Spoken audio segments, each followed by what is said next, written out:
Here we are with the former slave market site, the place where slaves were sold. And then now we're going down there to see slave chamber, the place where slaves were kept before being the auction. But please, before getting, mind your head, because the ceilings are very low, and now watch your step as well. Okay? So now we're heading down there to see the place where slaves were kept. And as you see, the structure, mind your hand. To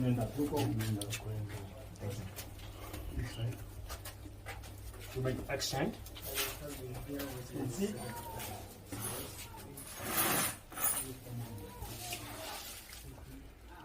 Okay, so as you see, the slave chamber, the place where slaves were kept for the 2 days or 3 days before being the auction.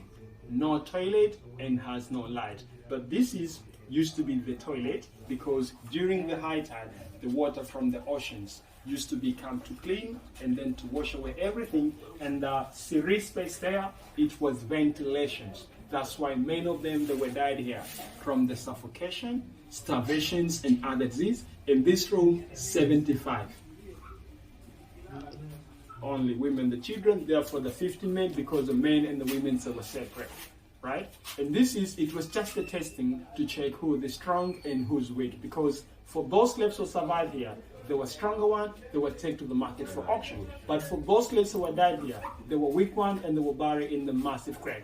Right? And the chain, this is just a sample, but original chain, we're going to see later from, you can see. This is for the arms like this, and it was for the legs, right? As well, in the 19th century, the East Africa slavery, it was running by the Arabs, the people who came from Oman. Because the Arabs, they came here in this 1804, they had to fight with the Portuguese. And the Portuguese, after defeated in the war, they left the East Africa, and then after that, the Arabs, they began ruling officially in this 19th century. Because the Arabs, they came here for the two things. Firstly, it was to spread Islamic religion. Second was to continue slavery. So slavery started from the 1811 when it increased demand. But slaves that were taken from the East Africa and the Central Africa. So for those slaves who were taken from the East Africa, some of them were taken from Tanzania. Right? Tanzania. But nowadays, called Tanzania, that time used to be called the Tanganyika.